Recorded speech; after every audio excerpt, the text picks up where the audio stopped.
ಧರ್ಮಸ್ಥಳ ಬುರುಡೆ ಪ್ರಕರಣಕ್ಕೆ ಸಂಬಂಧಪಟ್ಟಂಗೆ ಬಹಳ ಇಂಟ್ರೆಸ್ಟಿಂಗ್ ಆಗಿರುವಂತ ಒಂದು ಬೆಳವಣಿಗೆ ಅಂತ ಅಂದ್ರೆ ಆ ಟೀಮ್ ಬುರುಡೆ ಟೀಮ್ ಅಂತ ಏನು ಹೆಸರಿಸಲಾಗಿತ್ತಲ್ಲ ಅದರಲ್ಲಿ ಚಿನ್ನಯ್ಯ ಪ್ರಮುಖ. ಆ ಚಿನ್ನಯ್ಯನೇ ಈಗ ಆ ಸಂದರ್ಭದಲ್ಲಿ ತನ್ನ ಜೊತೆಗಿದ್ದಂಥವ್ರ ವಿರುದ್ಧ ತಿರುಗಿಬಿದ್ದಿದ್ದ.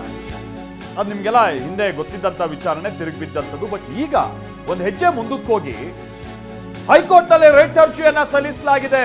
9 ತಿಂಗಳು ಕಳೆದರೂ ಕಾನೂನು ಕ್ರಮ ಜರುಗಿಸಿಲ್ಲ. 5 ವಿರುದ್ಧ ಅಂತಿಮ ಚಾರ್ಜ್ ಶೀಟ್ ಇನ್ನೂ ಕೂಡ ಸಲ್ಲಿಸಿಲ್ಲ. Hotel Management with AI.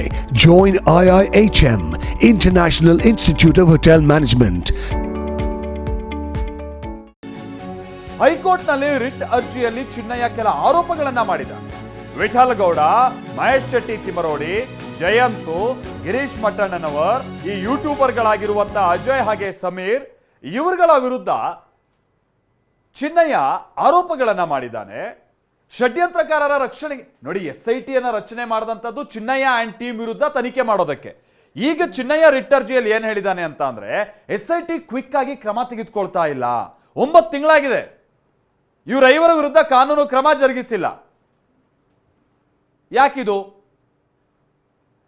SIT ನಡೆ ಮೇಲೆನೆ ಚಿನ್ನಯ್ಯ ಅನುಮಾನವನ್ನ ವ್ಯಕ್ತಪಡಿಸ್ತಾ ಇದ್ದಾನೆ. SIT ತನ್ನ ಕಾನೂನು ಜವಾಬ್ದಾರಿಯನ್ನು ನಿಭಾಯಿಸೋಕೆ ವಿಫಲ ಆಗಿದೆ.